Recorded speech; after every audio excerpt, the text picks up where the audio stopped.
Hey guys, hopefully this is working. Yes, you can see me. Hopefully you can hear me. Is the sound working okay? We're at a point now where, good evening. Oh, I'm so glad the sound is working. Okay, we're at a point now where, like, it's not really clear why it is that you can hear me, because sometimes when XSplit is muted, it's fine, and sometimes it's not fine. So, you know, you'd expect that when XSplit was muted, you wouldn't be able to hear me talking. But anyhow, so, hey, welcome to tonight's stream. It's good to see you all. Tonight, I just sort of wanted to start the stream by talking about the 1.0 announcement that we just made to Stonehearth.net, to Discourse, and to Steam, and also to Kickstarter.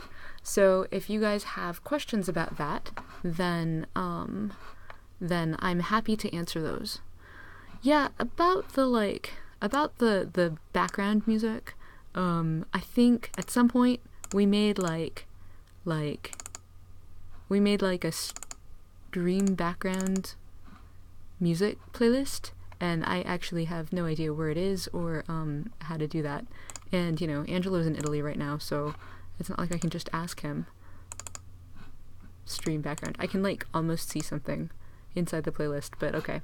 Anyway, hey Michael Handy, good to see you. So maybe we'll just go without music for now, unless someone miraculously comes in and is like, hey, this is how the stream music goes. Because I actually don't know where it is. I know I'm looking at VLC, but it is not making itself obvious.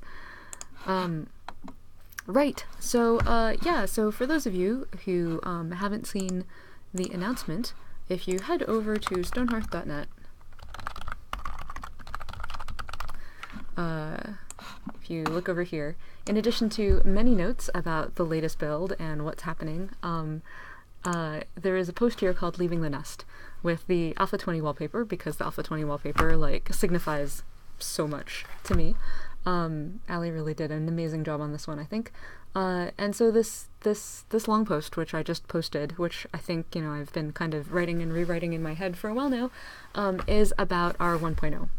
And it basically starts by talking about, for those of you who haven't actually seen it yet, it basically starts by talking about how, for many years, like from the very beginning of the Kickstarter campaign, like people have been asking me, like, hey, so like when is Stonehearth actually going to go 1.0? And like, when is it finally going to be done? And when are all these good things going to be true? And I'm now looking for a place to put the wombat, of course, because it is that sort of stream. Maybe it's over here. And so this post, this Kickstarter update, this giant update, is about how we actually believe, as a team, we have finally got the game to a point where it feels like a game. It feels pretty much like the game that we were, well, one of the many games we envisioned when we first set out on the Kickstarter journey back in 2013. And so we are ready to take the game out of early access, put it on 1.0. We think this will happen around the end of July. And then after that, most of the team will be moving on to work on other things.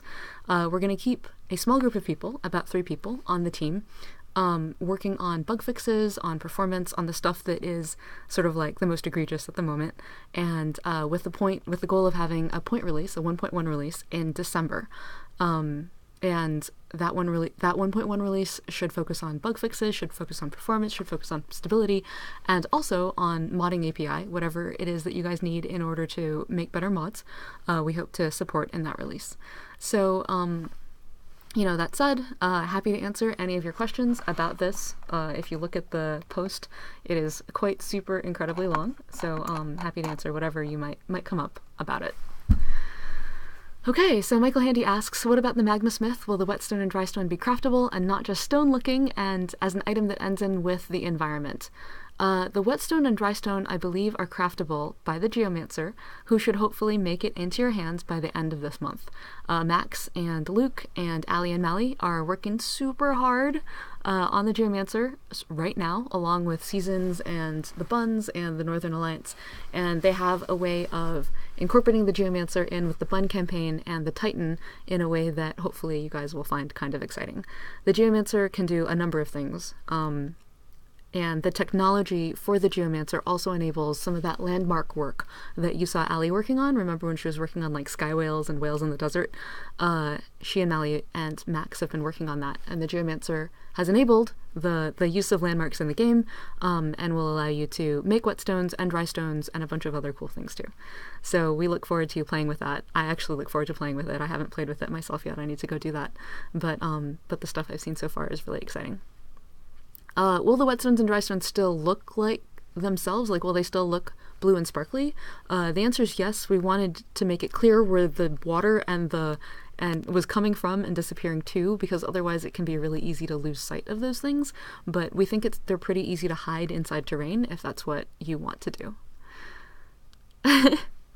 Okay, so keep on going. Hino says, I wish you could have armies in the game with formation. Yeah, that would be pretty amazing. But Stonehearth is not really a combat game, so we decided not to invest in combat and in a awesome giant army. But there are many other games that do that, and I hope that you feel that and express that in some other place. Also, what about not distracting the archer with hunting, like moving it to an item to give to the trapper with a crossbow? Right. So, we're probably not going to fix the Northern Alliance or alter the Northern Alliance much more than what it is at the moment.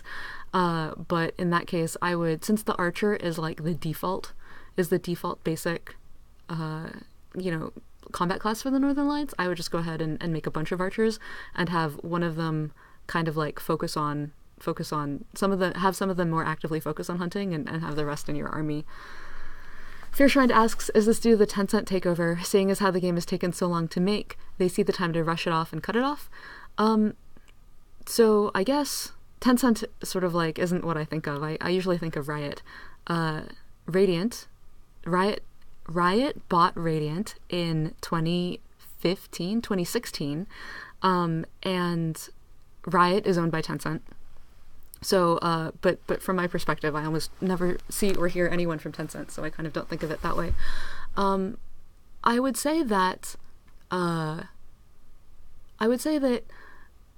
end of the game is related to, more than anything, is related to us needing to end the game, and us needing to make a game that had an end, like us needing to make a complete and total experience. I think most honestly, I would say that the Riot executives who we worked with as we were sort of creating a plan for ourselves, encouraged us to find a good way of drawing the game to a conclusion. I think, so it's so funny because we almost never talk about Riot when we're here. So it's a little bit hard for me to find the words, but give me a moment. Let me see if I can explain Riot to you. I don't think it's possible. I think Riot is really complex. But for those of you who don't know, Riot creates a game called League of Legends. It's a really huge, amazing online game where you play a bunch of like champions and you face off in this like, top-down or three-quarters view arena. And each game is about an hour, and and it's played all over the world, and it's a highly competitive, highly skill-based game.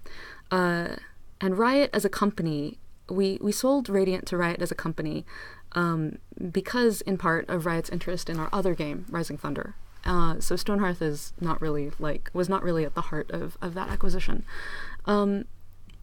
So I would say that one of the reasons we did so, though we could have chosen not to sell our company, we could have chosen to sell our company to somebody else, we could have chosen other ways to get funding to continue to develop our games, was because Riot's mission as a company is to be like the most player-focused company in the world, and we really felt that when we were talking to every single person at Riot. Everyone at Riot is a gamer first. Everyone at Riot like makes decisions on League for how those players should be best pleased.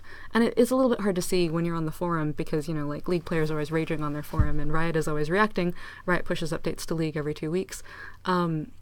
So, Riot is always thinking about how we can make the player experience better. And I would say that certainly in November of last year, Riot did have a change in leadership. And the 2 original founders stepped down and 3 new very cool people stepped up.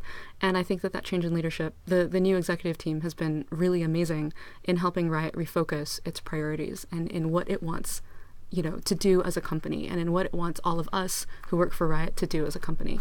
And as part of that, as part of looking at all of the products in the portfolio, they wanted to ask the question like, hey, you guys have these like awesome players out there, many, many, many passionate players, like maybe 250,000 players. What are you doing to actually finish? What are you doing to give them a complete and satisfactory experience? What are you doing to finish the game? Like, we would like a reasonable plan for you to finish the game. And so, the team worked on various kinds of reasonable plans. Some of them were more reasonable than others. And in the end, the plan that we worked out was, hey, like, we think the game would be complete if it had these things. Okay, how long does it take to make those things? Okay, then take that time and make that game so that you have satisfied, to the best of your ability, in a reasonable fashion, satisfied your Kickstarter promises, satisfied the promise that Stonehearth is. So even though, like, even though they have a hand in it, there's also other factors. The fact that there's a lot of people on the team who kind of were thinking maybe it's time to move on. I would say that Riot helped us finish the game, and I'm actually really grateful for their support in that, and for the fact that the conversation was never like, oh, your game isn't making enough money, your game isn't like doing well enough. It was never anything like that. It was never, we want your game to be a different game. We want your game to be a completely other game. No, they never said anything like that. They were always saying, hey, what can you do to make your players happy in, a non-indefinite period of time? We would like to see a plan. And so that is the plan that this is the plan that we eventually decided on. Okay, so going down some more. Right, specific items for the Northern Alliance, like items that rise children and ascendancy, they barely have them. Mally and Ali are actually working on some of these, so maybe we'll see some. Okay, Bruno Soprano says, yes, I was waiting for landmarks. Landmarks are coming along with the Geomancer. Pick of Death says, Stonehearth in the Goblin campaign that has Bluebell the sheep in it. We can kill Bluebell before we kill the chieftain, but there's no dialogue for killing Bluebell. I was disappointed the chieftain doesn't spawn a lot of units in at once for killing his beloved sheep before you kill the chieftain. That's pretty awesome. I think that would be pretty amazing. You're guessing that the chieftain has more units, I think, than he has.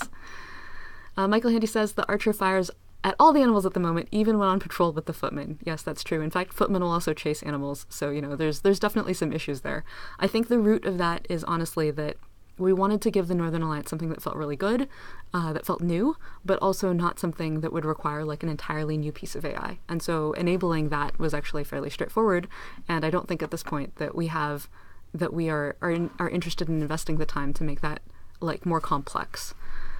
So Jerem Machiavelli says, are there any plans for down the line should Stonehearth be a reasonable success on Steam? Of anything else you'd like to pursue in DLC? No, there are no plans. I think Stonehearth is a reasonable success as far as Kickstarters go, and the team is gonna go off and work on other things. So we have no plans for DLC. Tengil says, so sad that Riot killed this game.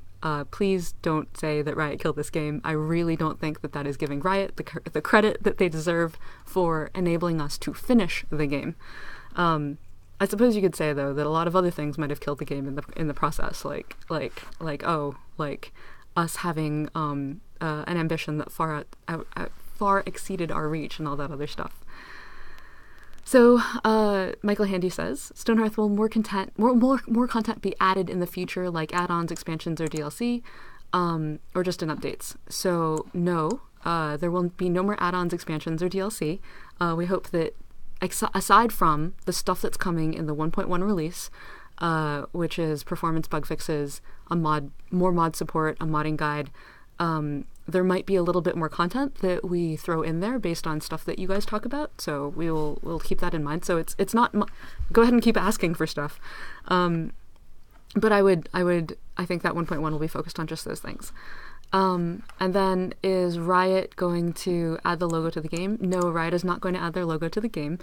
This game is definitively not a Riot game. It is a game that Riot helped us finish. It is a Radiant game. And that's really, I think, the simplest way of doing it. Riot Games, if there are going to be other Riot Games, I would expect them to be a lot more like League of Legends and a lot less like Stonehearth. So I think in part not putting the Riot logo on there is to help not confuse all the like millions and millions and millions of people who play League. Like, what is this game? This has nothing to do with League. So, right. Noticed on LinkedIn there's more people employed at Radiant than are working on Stonehearth. Care to share the second game? I think that's probably an artifact of the fact that LinkedIn has not been updated in some time. There's nobody employed at Radiant anymore, and there are 15 people working on Stonehearth. At the time, in 2016, at the time of the acquisition, there were about 30 people working at Radiant, and the other, I guess at the time, 20 of them were working on Rising Thunder, which has since been spun down, although you can find the Rising Thunder Community Edition, I think, available on open source, so that you can at least play the server, like the Matchmaker server is available on open source, so that you can at least play it locally if that's what you miss. So that's what the other people at Radiant in 2016 were working on at the time. So, right, is Stonehearth not going to be updated anymore? Stonehearth is going to receive a whole bunch more updates between now and December of this year. Starting hopefully sometime very soon, there's going to be an update that contains the buns and maybe the Geomancer. And then following that, you should expect an update about the, probably about seasons, and then expect a bunch more updates with a bunch more bug fixes. Tangil says, this news makes me sad. I was looking forward to the release and the development of DLC. Just giving up on the game and moving on is so sad. I would really not say we're giving up on the game. I would say that we have come to a place where I would say that we have finished the game. Giving up on sounds like there is something that it sounds like the majority of it is like not done, when in fact I think it's sort of like this is a whole and complete experience. It's like, you know, you could say that like people have given up on BioShock Infinite and there's no more BioShock Infinite, but most of the time you think, oh, the game is done. And I feel like maybe the difference is that we've shared the development of this game together, so we know that there's so much more that could be done. I think that's actually probably true on most games. Richard Huff, our designer, is often fond of saying that games are never actually complete, they're just shipped. And so the difference is that we see this all together. So, right. It is sad, though. I think saying goodbye, even if you are happy with what you've done, is always sad. Like 5 years on a project is a long time on any project. It's longer than I spent in high school, or longer than I spent doing my undergraduate in college. And I feel like I've really gotten to know a lot of you, and I feel like, you know, it's just weird to think of working on something else. That is certainly sad, and I think that sadness should be, like, we should take a moment for it and enjoy it and appreciate it for what it is and acknowledge it. But yeah, I think it's more the sadness of saying goodbye as opposed to the sadness of, oh no, there was so much that was left incomplete. Right, okay. So, Smidgen No Love says, would you be able to change it so that only archers hunt and the other combat classes do not? That'll keep the melee classes from going on wild goose chases. Yeah, that is definitely true. I think that's kind of complicated at the moment, so I would say that at the moment we will not pursue that, but I definitely see that would make the overall experience better. I just don't know if we have the bandwidth at the moment to handle something like that. Jerry Machiavelli says, I just want to say that me and my friends have been having an amazing time playing the game together, and thank you for giving us this world to enjoy together. Thank you for saying so. I actually think that Angelo's determination that we should have multiplayer, which stems from this time last year, was one of my favorite, surprises. I think you guys were certain that multiplayer would be amazing. I was less certain that I wanted my amazing single-player experience to be interrupted by other people. But it turns out that when those other people are my friends, you know, it's a lot more fun playing Stonehearth with other people, so I'm glad that you guys have had that experience too. Danny and Juni says, what's the likelihood of Stonehearth being somehow given to the community for voluntary taking care of if needed? Not in terms of modding, but literally keeping, updating, fixing if needed. I would say that the possibility is not zero, but I think I would be really interested to see what you guys really meant. Like the possibility is, basically, I feel like there's a lot of untapped potential still in the amount of code that is available to be modded, and giving the entirety of it all over to you to sort of figure out what you want to do with it, or to, in that way, requires so much due diligence. that I haven't yet seen the need, given the amount of amazing stuff that you guys are still making on mods and the amount of stuff that you guys could yet still make on mods. So, let's just see how it goes. Wendy for Sun asks how the fences are coming along. Oh my god, Nikki, I'm so sorry. Nikki, if you're watching this, Chris is going to Japan tomorrow, so he cannot finish the fence tool. Sorry, Nikki. It was fence tool or bust, I know. But what we have done in the meantime is Mally has made a number of fence pieces so that now you have single pieces, double pieces, and gates, fence posts, and individual slats. So you have a lot more control over how the fences land in the game. So hopefully, though, maybe someday, if we're very lucky, we'll still get some sort of fence tool. But if not, the carpenter, the mason, and the potter now all have a whole lot more different kinds of fences that you can use and patch like your fences with. So hopefully that'll help accommodate and account for the one-off or half-off errors that currently occur. Dirk says, Stonehearth, I'm interested in getting development of servers, games, websites, honestly everything, but I have no clue how to do any of it, get into it, any tips? Oh, you mean the development of games in general? I think that there's many people who have lots of good advice for that. The only advice I think is to just start from anywhere you want. Start from a pre-existing engine. Go make like the tiniest, littlest game you can. If you're curious, Partial Credits is an amazing web series. I love them a lot. And in 2015, way after it was useful for us, they actually put up like a 10-part series on how to make your first game. And they have such really good pragmatic advice, almost all of which we did not follow. So I watched those episodes for penance, and just to acknowledge, so that I know exactly how many mistakes we've made, and I sit at peace with the mistakes that we've made. But I would definitely check them out if you're curious about sort of like just getting into the mindset of initial game development. I think too, it's like, well, I remember Tom and Tony saying like, oh, we're about to turn 40 or whatever. Like, if we don't make this game company right now, we're never going to make one. So I think that there's a lot to be said for just getting in there and doing it, like, which is kind of what we did. And, you know, if there's a moral to the story of Stonehearth that lives outside the game we actually created, it's that I think if you live in America, or have lived in America for the last 20 years, you may have noticed an incredible emphasis on the idea that you should do what you love, that you should follow your passion, you should be really authentic to yourself, you should follow your bliss.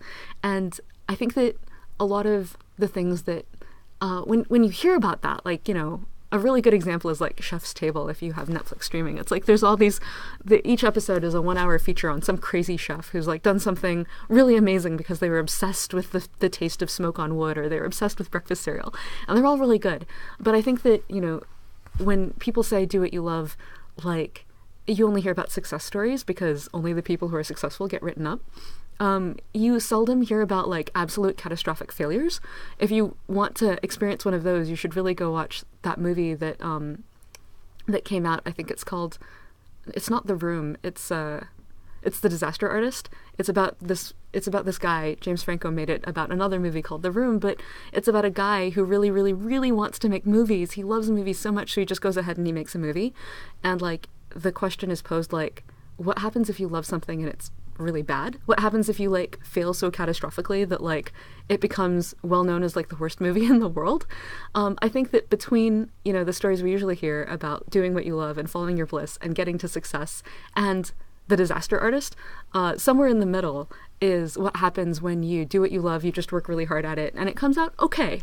Like, not amazing, not like sets the world on fire, but not terrible either. It just comes out okay. And I think the moral of the Stonehearth story is that if you work really hard and you have all of your ducks lined up and you know what you're doing, or you kind of know what you're doing, it is possible to do what you love and have it work out okay. You don't have to think, oh, it's either success or failure. There is an in-between ground, and that is the ground in which we live. I wish I would have known that if I were, like, from the time when I was, like, I don't know, 12 to the time when I was, like, 30, like, I wish I would have known that. It would have made it feel a lot more doable, I think. Okay, other thoughts. Sorry for that long philosophical rant. Okay. They even fire at animals when they're fighting other mobs, which unbalances the fighting system against us. Copy the class and move it to the trapper subclass and give them a bow set. Yeah, I know you're... Sorry, you're not being annoying. You're being very reasonable. It's just that, It's just that at the moment, I think probably not, although I will keep this in mind because, there's some stuff we still want to do for 1.1, so maybe this is something that we should do.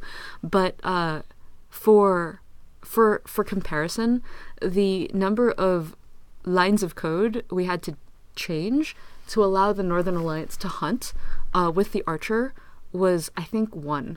It was to set their amenity to the animal species to be hostile instead of regular.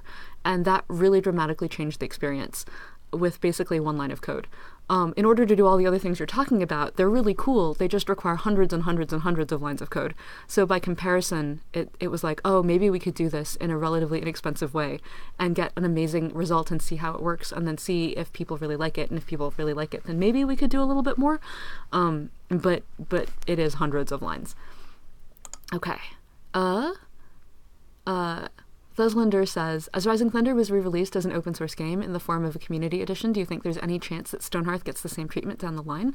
I would say that it is possible. The chance is not 0, but I'd sort of want to see what you guys do with it. Like I said, the modding, 90% of Stonehearth is actually available for you guys to look through right now. If you unzip the file and rename the smod into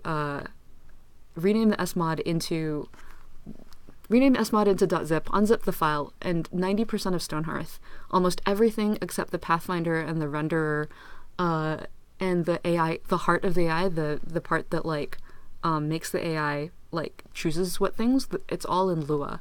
So 90% of the game is in Lua, and so 90% of the game is therefore moddable and is therefore kind of available right now to manipulate. And so take that, see how far you get, and if it turns out that there's only stuff that there's a huge number of things that you can only do if the rest of the code is also available, then maybe we can talk about it. But start there. I'm super interested to see. Hey Solus. The Stone Monkey says, hey Stonehearth, you have to run, but thanks for the game. I've had fun since the first stream. I understand the bittersweet feeling. Sort of thought, maybe hope the dev would never end. I know, right? Because there's Dwarf Fortress, and Dwarf Fortress's dev is never going to end, and I think that that's actually them really living the dream. So, but anyway, I think it's better to end on a strong note than for it to just fizzle out, or for the team to sort of disperse and then only one person's working on it, and that feels kind of sad. So I wanted to make sure that since we had such a good time together that we ended on a good note too. Okay, so now that Stonehearth is finished and you're going to be moving on, do you have any other ideas on what game you may be doing next? We have many ideas. While we were developing Stonehearth, there were many things that we thought, oh my god, wouldn't it be amazing if we could make a dating sim? Wouldn't it be amazing if we could make an RPG? Wouldn't it be amazing if we turned Stonehearth into a battle royale where the Geomancer destroyed little bits of land as stuff happened? Probably the realistic thing for me is I will be moving on to another project at Riot, which I'm not really ready to talk about or interested in talking about today, and many people on the team will be moving on to likewise similar projects. So let's just see what happens. I think when we started Stonehearth, it was the potential test bed, oyster bed for many possible kinds of pearls. And there was a time, certainly in 2013, when I thought Stonehearth could be just about any kind of game in the world. Oh, do you want an RTS? Yeah, you could build that on top of that engine. And I've since learned that game development is about focusing and honing in on a specific vision that you really, really, really want to see. So I think, there'll be probably as many different kinds of interesting projects that come out of the people who've worked on Stonehearth as there are a number of people who work on Stonehearth. Avarian says, I'll miss you. Avarian, I will miss you too. Very much. I feel like it's 5 years is a long time, right? So yeah.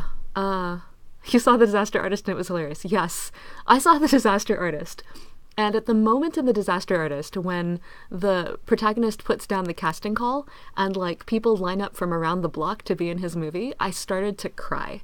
Because for me, that was the moment in which we published the Kickstarter and then 22,000 amazing people backed. And oh my god, we had no idea.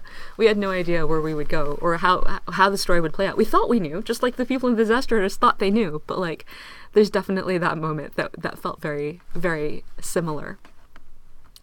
Is there any way in the future, says Misali, to prioritize an area or anything so the AI reorganizes what its own priorities are? Not at the moment. I feel like that is... So the priority system from RimWorld and Oxygen Not Included is really cool and really complex. And I admit we always wanted to see if we could do something that was more intuitive and less like a giant field of checkboxes. I kind of think that the solution that we have allows each class to prioritize the stuff that's important to it, and allows you to sort of do a very loose grain thing, but we never wanted you to have to manage like the space that was your space. So yeah, probably not at this point. That would be a kind of different kind of way of approaching the priority system. Mrs. Lore says, thank you for being so open during development. I often mention Stonehearth as the model all early access Kickstarter games should follow. I love the game, and I'm excited to finally dip into the modding community once 1.0 releases. Thank you, Mrs. Lore. I think because none of us were traditional game developers, we kind of, or at least none of us at the beginning, me, Tom, Tony, Albert, and Chris, we kind of like thought, why don't we just develop the game the way that we wish other people developed games? Why don't we just develop it so that everything was transparent? And after having met a whole lot of game developers who've developed all the AAA games that you've ever heard of, I think I kind of know.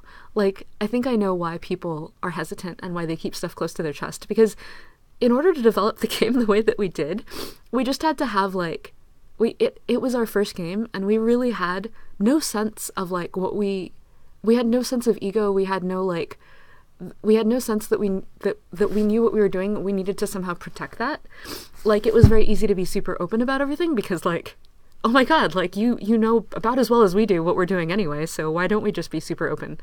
I think that, you know, if you're, I don't know, I've never actually talked to him. If you're someone like Ken Levine, and, like, you've been developing games for a while, and, like, you've got, like, 3 major, like, amazing hits down your alley, it would be really hard to, like, open up your creative process and talk about that. But I hope a lot of other people like do take something from this, because I think that we've gotten so much strength over the years from all the ideas and the support that you gave us, that I think it's really cool to have gotten to do it. I think too that, sorry, I am not afraid to be crying because it's been 5 years and it's been pretty amazing, so please pardon them. I hope they do not distress you overmuch. I think that if you're an indie and you do something because you love it, there's a really good opportunity for you to be really open about your development. And I think that I've seen in Stonehearth that you guys have so rewarded us for being open. I hope a lot more people do it. I think that if your game is part of a large interlocking system, like if it is part of a large company or a part of a series of games or part of like a big thing that's more than just your game, I can see how it would be really, really difficult to be that open, because maybe you accidentally reveal something, tell a story that's not yours to tell, or tell some other game story before they wanted to talk about it, like maybe they're worried about competitors. I don't know, there's a lot of reasons why people don't.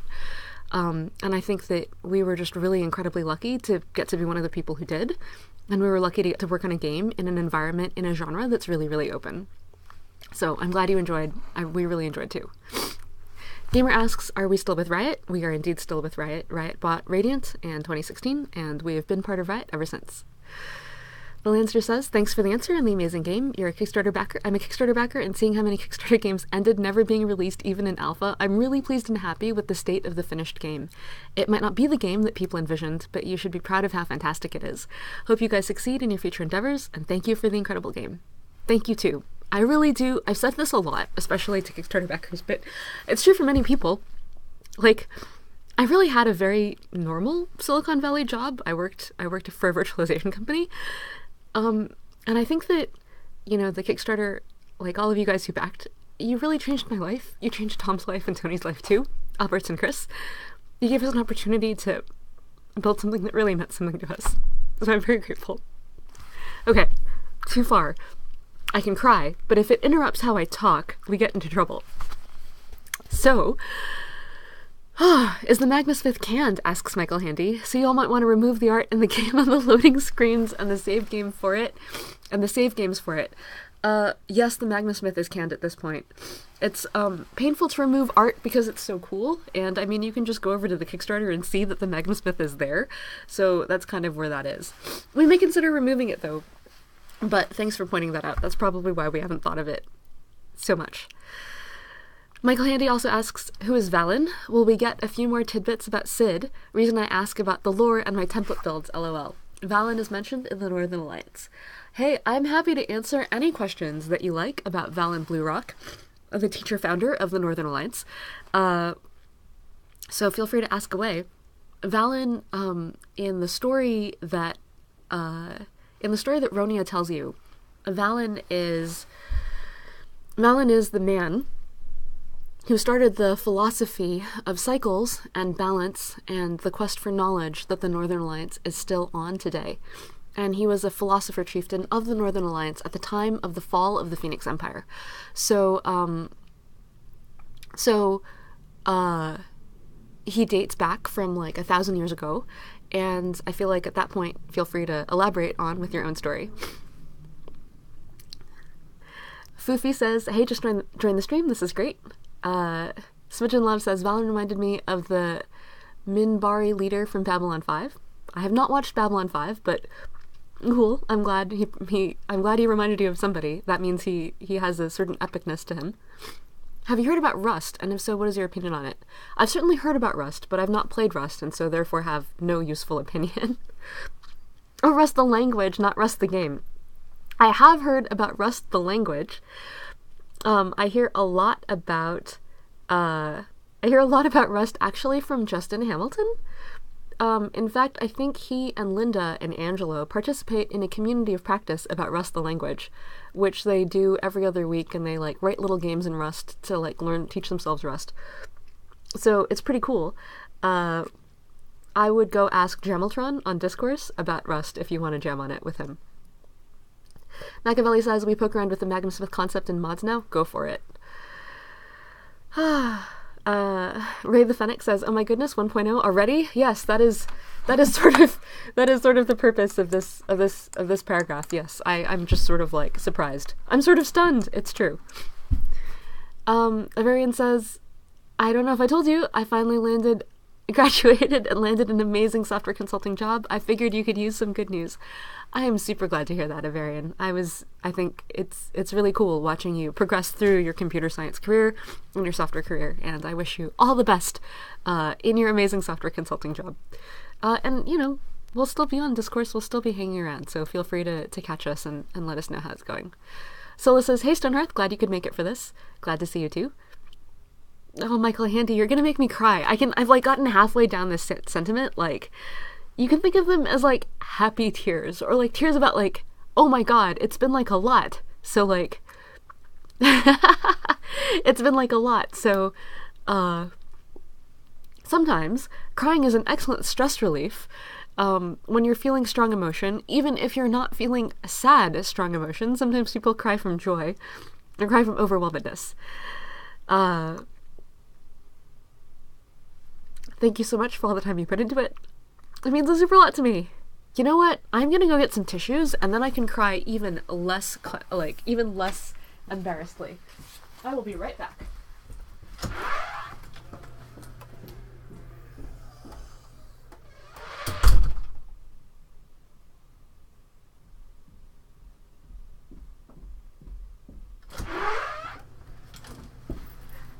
Oof. All right. I return with the box of tissues.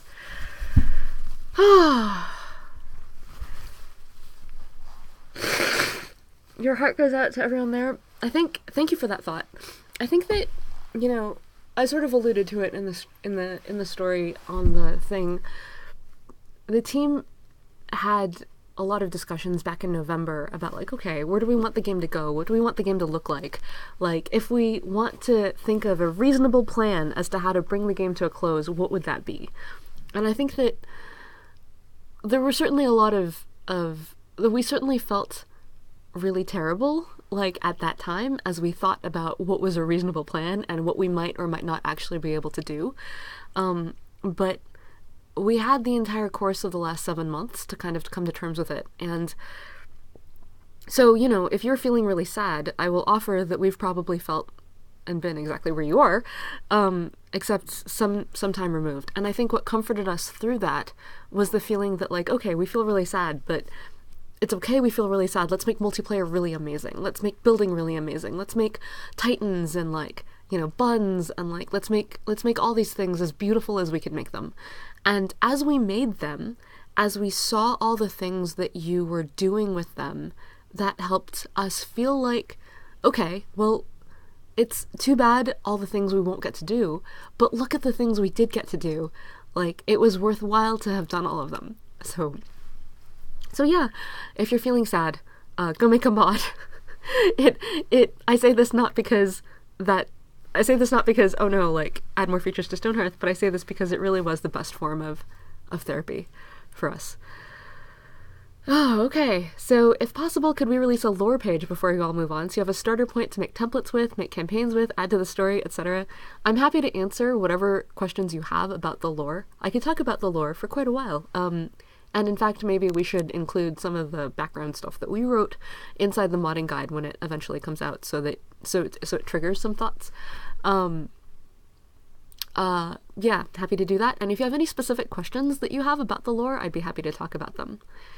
Fiershrind asks, well, we have only one Titan. What happens to the big Entling guy?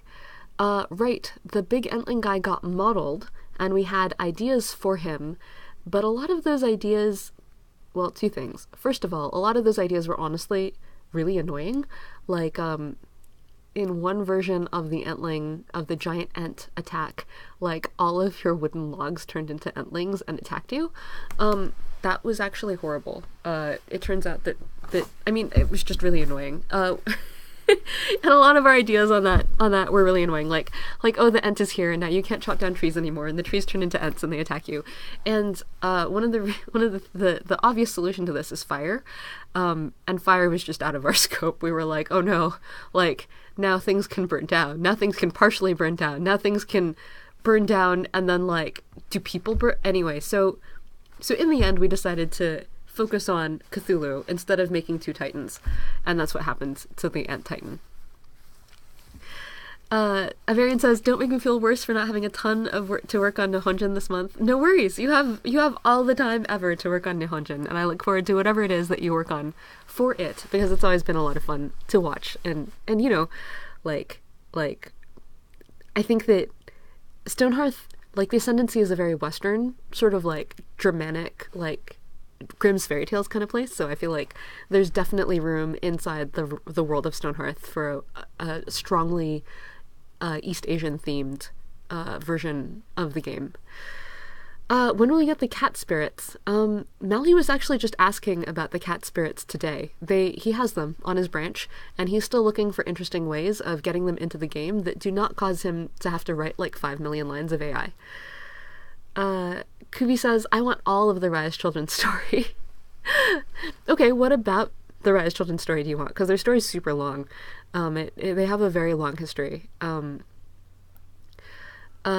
says, I still need to finish so many mods. I would say that, you know, just take your time. The game isn't going anywhere. The modding API isn't going anywhere, but let us know what we can do to make your modding easier.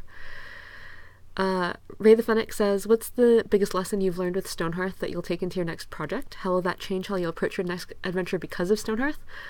Gosh, the single biggest lesson was probably do not write your own engine. And, like, when I joined the game, like, when I joined the team in March of 2013, Tony was like, okay, so I know that everyone says don't write your own engine, but we tried Unity in voxels and it was really not performant, so we wrote our own engine. And I was like, okay, Tony, like, I presume, you know, you're a principal engineer. I know you primarily as a principal engineer. You're one of the smartest engineers I know, one of the best. Like, I'm sure that when you say that it's going to be okay, it's going to be okay. It wasn't okay. Sorry, Tony, it wasn't okay. Sorry, Tony from 2013, it wasn't okay. I think Tony from 2018 kind of knows that by now, but, so don't write your own engine. And more than that, more than, like, don't write your own engine, it's like, when would you want to write your own engine? Well, write your own engine if there's really something you want to say about engines. It turns out that it is possible, in fact, to make Unity work with voxels and to make it work performantly. And though it took a lot of time, though it would have taken a lot of time, it would have taken much less time than the time it took us to write a lot of the of the tech we needed to support our artists and designers, and in the end we couldn't write them enough tools. So running back a little bit, like, if you want to make an engine, write an engine. And if you want to make a game, use an engine that already exists. Because engines that already exist, and this I learned from Melly, like, are really great at enabling artists and designers to add stuff to the game.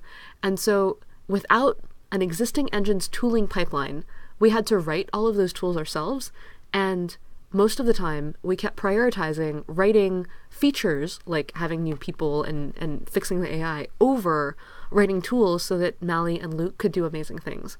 And so I really regret that they didn't have a chance to do all of the things that they wanted to do because we never gave them the tools to do so.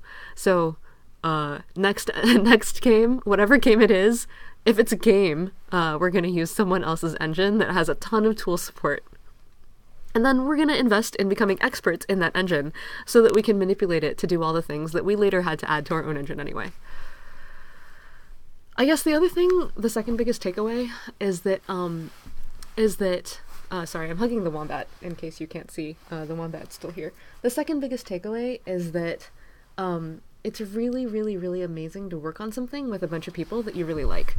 And so I think that over the course of working, like, I came to work on Stonehearth because I'd worked with Tom before, and I was like, oh, whatever he's doing, I want to do. And it turns out he was working on Stonehearth, which I also wanted to work on, so that was awesome. But over the course of working on the game, I feel like I've met so many amazing people, both here in the community and here on the team. Like, and an amazing team can make anything. Like, an amazing team will make great things. It doesn't, like, you can have a great idea, but even as important as the great idea are great people to work on that idea with you. And you need the idea so that other people, those great people will know, what is it that I should be working on? Because great people always have lots and lots and lots of things that they could be doing with their time. But if the idea is good, and you let them know that they'll have ownership and agency, and give them that ownership and agency over changing the idea to make it better, like, a team of great people can make just about anything you could imagine, and it'll be better for having had them. So I'm really, really grateful for all the people that I met working on the project, because I really, like, it's like trite to say I learned about the value of teamwork, but I actually really did. Like, I'm so sorry. I should have probably learned that in, like, kindergarten when you're supposed to learn about the value of teamwork, but I don't think I really understood the value of teamwork until there was something I really, really, really desperately wanted to see in the world. And it wasn't even for me. Like I would have been happy with lots of different versions of Stonehearth. I was just really, really, really anxious and excited and determined that you guys should get something commensurate to the investment that you put in. And so I guess I'm really grateful because all these people, Max and Angelo and Mally and Ali and Albert and Luke and, you know, Richard and Chris, they really, like, put everything they had into making the game great for you. And so that's why I'm grateful to them. Okay, other questions. I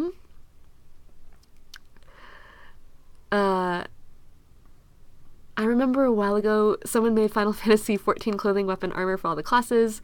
You can make the primals into unique titans. That would be pretty cool. User 5754 says, it's a bit unfair to expect modders to finish your game for you. You're not exactly Bethesda. It's true. I would not expect modders to finish this game. That is why we prioritized making sure the game had a beginning, a middle, and an end, and the game had everything that we felt it really needed in order to be a complete experience. So I would say the game is finished, and if you're a modder, you're welcome to add stuff to it. And in fact, the original concept for the game, if you watch the Kickstarter video, is that it be like a platform on top of which you could plug in lots of different kinds of mods that were always going to be conceived of by the community. But that, I think, is making the core experience richer, as opposed to completing the core experience, which we would feel really, really genuinely terrible if we felt like we were leaving that to you to do. Okay. The big ant could just be the final boss for an ant quest to find an infinity tree.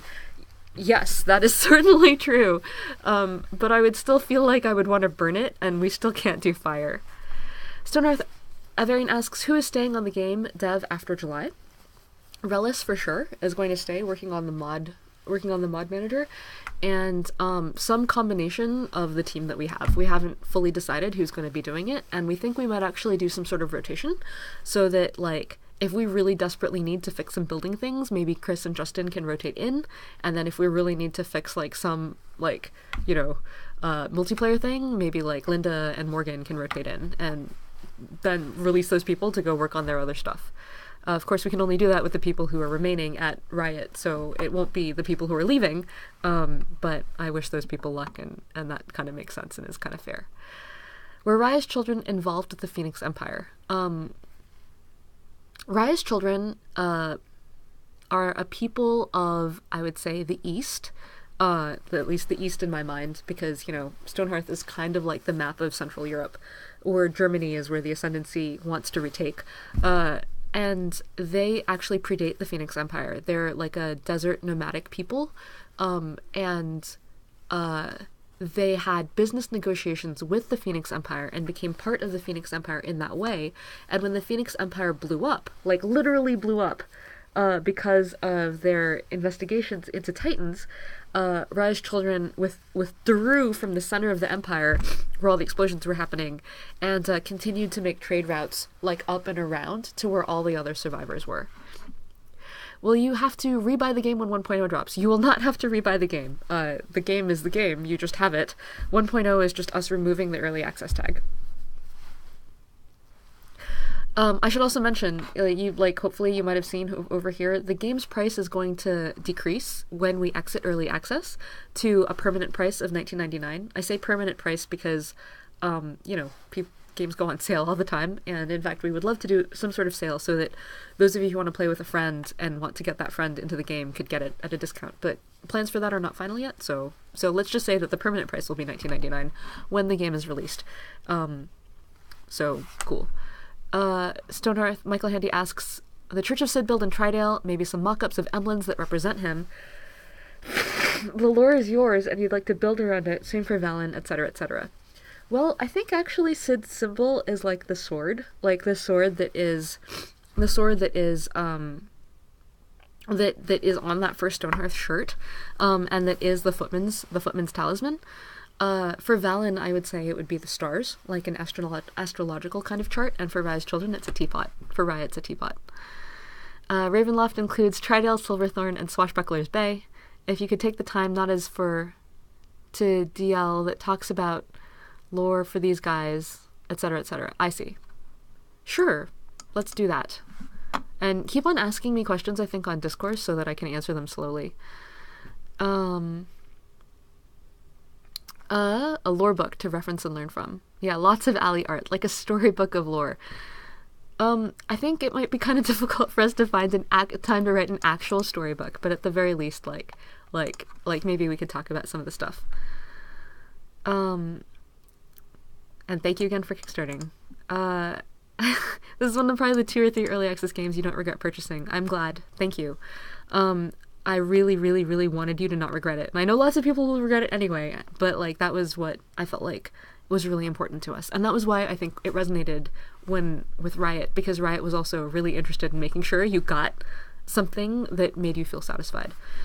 I actually also discovered, in the course of joining the games industry, I didn't know this a long time ago, much like how 9 of 10 startups fail, I actually think 9 of 10 games fail too.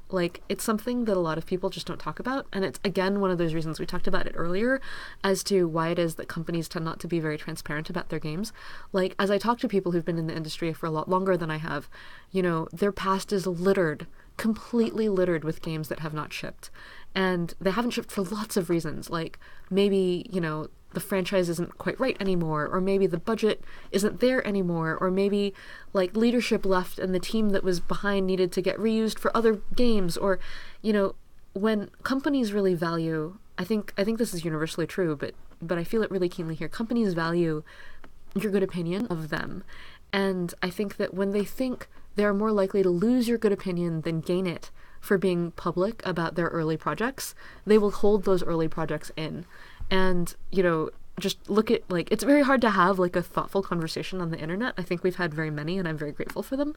But I think that's sort of why. And so many games have not seen the light of day. So many. I couldn't believe how many games people have talked about that have just never been completed. And so I feel very lucky that ours is the part of the 10%. And I think that it is one of the 10%, in part because you backed it, and in part because you believed in it so hard. It's kind of like the, like, like Tinkerbell thing, but, also because Stonehearth is the kind of game that you can add to, and that creates a positive loop. I imagine if it was like a platformer and you put it out there, like you don't just have people you don't just come in on Monday morning to see people's amazing cool jumps, but we got to come in and like see the things you guys have built, and that was always like a super big energizer.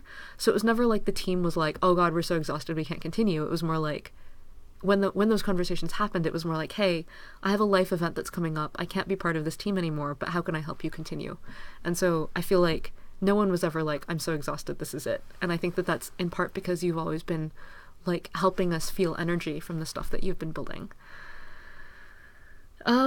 Yes, the art book is actually coming, and the art book is a compilation of all of as much of the art as we could get our hands on, developed over the course of the game. So it kind of makes sense maybe that we include some chunky stuff in there about the stuff that we've written. Right, so in 1.0, the dwarves are not coming. We have decided to cut the dwarves because we could just make some, like, shorter, fatter hearthlings, but for the dwarves, we'd initially really conceived of reworking gameplay significantly for underground, and there's just so far out of our scope that we're not going to even try. But, the bunnies are actually shorter than people, so if you want to go explore that, you can use that rig and replace the rig with dwarves and see where that goes. And I feel like it really wants a long, deep, thoughtful investment, like on the order of like months and months and months of development for us. So I think it's better in your hands. The bunnies are in the game right now even, and hopefully soon, in a release coming soon, you'll be able to interact with them. And if you interact with them and become sufficiently good friends with them, you will be able to recruit some to your town, and then they'll become playable, like, members of your town. Yeah, and the bunnies are there. So, right, peeps can expand on it for the present. Okay, so we are coming on to 7 o'clock, but if you have further questions, so happy to answer any last questions if you guys have them, just stick them in here. If you have further questions, there is a thread on Discourse, here, Stonehearth Goes 1.0, and I would be happy to continue to talk about this in this thread with you guys, or on private messages, or whatever. It might take me a little while to get through stuff if I'm a little slow. That's probably why. There's just a lot of stuff coming in right now. But we're going to be here. We're going to be answering questions and talking a lot until the end of July, and then we will still be here and still answering questions, talking a little bit less often until December. And then, it's not like anyone really goes away on the internet. You know where to find me. And I know where to find you, I guess. And we can become friends on Steam and play Stonehearth together. Okay, I backed Stonehearth again today, even knowing some of the ideas never made it to the final release. The only thing you regret is not being a higher tier backer. Shoot for the moon, even if you miss, you'll land among the stars, and you're all stars. Thank you, Mrs. Lore. I'm going to, second your crying panda emoji. That was really beautiful. Thank you. And Solus, you are very awesome too. It would have been super easy to be like, yeah, whatever, if there hadn't been any Kickstarter backers. But because you are all here, or Steam Early Access backers, but because you're all here, it was like, nah, whenever you feel like giving up, don't give up. There's a bunch of people who make your game amazing. So give them a little bit so that they can be more amazing on it. Will you be able to play the bunnies by themselves? No, for the same reason you can't play the dwarves. So, the clan Amberstone has been underground for a very long time. They have, in our lore, these amazing crystal cities underground that we are completely incapable of adding or rendering in the game, because it would require, a completely different version of the game to play that underground game. So we didn't want to ship a compromised version of them. So instead, what we decided to do was just have them come up. Those of them who have tired of living underground in a perfect futuristic crystal city come up to rough it with you guys up on the surface. And so that's how you meet the buns. Fear Shrine asks, what exactly will the Geomancer do? Those of you who do not want to know, stop your ears right now. The Geomancer is a crafter. They craft whetstones and drystones. They also craft golems that do work on your behalf, and they allow you to reorganize and dramatically change the land around your town by placing big chunks of land, like by dramatically overwriting chunks of land with other chunks of land. So the Geomancer, yeah, I know, this is like really happy for me because I was the one who wrote that the Geomancer made golems back in the Kickstarter, and then completely separately Luke and Max and Mally were like, what if they made golems? And so like now there's golems. So you guys making another game, or are you guys all donezo? Different people are doing different things. I am certainly going on to make another game. I think many people are. I think we work on Stonehearth because we are game makers, and it's hard to take that back out of us. But other people are moving on to other challenges and just other life goals in general. So I guess it's a mix. Okay. Thank you guys for chatting with me for an hour and suffering the evidence of my emotional sincerity. There's a really good book, or at least I read in a reasonably scientific book that, you know, people dump like stress neurotransmitters through their tears, so that's really like a way of handling strong emotion. It's not all bad, but thank you for putting up with the tears anyway, because I've also heard that, you know, tears can cause some people pain when they see them, so apologies if you experienced pain while watching the stream. But happy to share it with you, happy to share these last 5 years with you, and the game. Thanks, Michael Handy. You have been amazing too. Well, you may be able to make moats for your kingdoms. You're currently able to make moats for your kingdoms, it's just that everybody can swim. Will there be more things like Cultist? I really want to know. Has anyone ever discovered what the Cultist does? Like, I waited and waited and waited and waited for someone to upload a YouTube video of what the Cultist does, and I have yet to see anything. But I don't know. Probably not. But who knows? There'll probably be a couple more, like, pieces of candy between here and 1.1. And certainly, look for the buns and the Geomancer and seasons coming soon. Yes, they prayed to bunny statues. Thank you. You're the first person who's ever acknowledged that they've seen that happens. Yeah, they admire statues of rabbits. And we stuck that in with the traits. It's been there for like a year. But I've never actually seen any pictures. So thanks for confirming that you found it. All right. Thank you too. You found it online. Oh, okay, fine. And Michael Handy's actually seen it, of course, 2,000 hours later. And they get happy when they pray to the bunny statues. All right. Cool. So I am going to take XSplit and turn it to the Stonehearth main screen so that you guys know that the stream is coming to an end. But we are going to have more streams. So let's see. Looking at the calendar, there's going to be a stream on the 12th. There's going to be a stream on the 19th, and there's going to be another stream on the 26th. And the stream on the 26th is going to start in the morning, like at 10 in the morning, and go all the way to 6 in the afternoon, or 7 in the afternoon. So we'll have multiple opportunities to hang out together again. And there's also going to be Desktop Tuesdays on the 10th, the 17th, and the 24th, where you'll get to hear me talk more about, like, you know, following your dreams and landing somewhere in the middle and it not being the end. So, all right. Thank you guys very much for the stream. Thank you very much for sticking around and chatting with me. If you see other people on the internet having problems with this announcement, please be empathetic with them.